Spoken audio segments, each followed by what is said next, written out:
as we come to Junkertown, there's all these wide open spaces, and remember, no more Widowmaker, so this might be an opportunity for a Lucio to come in, close those long gaps. Paris had a rough experience yesterday, really with knowing how they can't run Widow the same way they did before, because you just can't run Widow. And now for the Fusion, a team that relied on Carpe to run the Widow, to dominate the sight lines, Carpe has to be more up close and personal on the Tracer. And, you know, even now that we see Funny Astro is on the Brig as well, this could be a reflection of the fact that it's very hard to swap main support.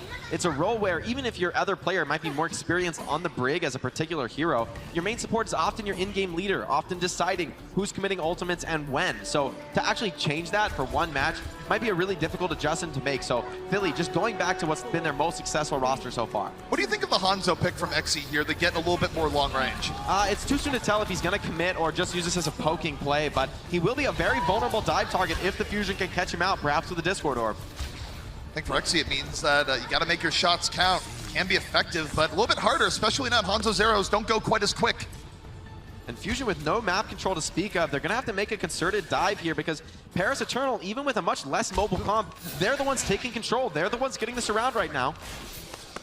Paris taking their time on setup. What do you think of the Hanzo v Soldier matchup? It's really rough for Soldier. The potential to get one shot, you know, Xe's just going to poke all day long, and eventually he might just find something. Soldier not going to be able to get that pick off in the same way. So we'll see if Ivy ends up respecting Xe here. Right now, both teams will that casual poke. Xe, though, under pressure. They go for the dive. Oh, what a turn! Takes down Carpe. Excellent by Xe. And Ivy not really able to find anything. He's going to wrap around the flank, try to turn things around onto Xe. Does catch him, but the heals are onto Xe, and now he's turning the fight around again. Paris starting off strong here on Junkertown. This should be a quick point A. Alarm, though, a parting shot. Potential to recontest here, but I wouldn't recommend this for the Philadelphia Fusion. I like this. They're switching to the May, bringing out a comp that is a little more dominant in these enclosed spaces. There's less opportunity for the mobility of the dive comp to pay dividends. Xe right now feeling himself a little bit far forward. Just looking for that one arrow, Jake, to get an extra stagger. And look at this, Poco onto the Sigma. So much poke now available for the Philly Fusion on this comp. They have a lot more range damage than the Paris Eternal, even in the face of the Hanzo. But a stick like that changes it all around. Just a sweet little stick. And now it's 6 on 5. So those little plays that help put Paris ahead, that give them so much extra room here, Jake. And this is about the most impactful pulse bomb you could ever get. I mean, that's essentially a free team fight of card push now for the Paris Eternal. So Soon getting so much value. Carpe not even really able to enter the fight. So props to Hanbin and Soon, keeping the pressure, keeping the map control, even when they're playing a more stable Arisicom. Soon has been playing incredibly hungry here today. You love to see it. Really flashbacks to what he used to be known for. Going back, and Xe finds Astro. No immortality field down, and Fusion, they can't get a clean fight. They're just getting rolled.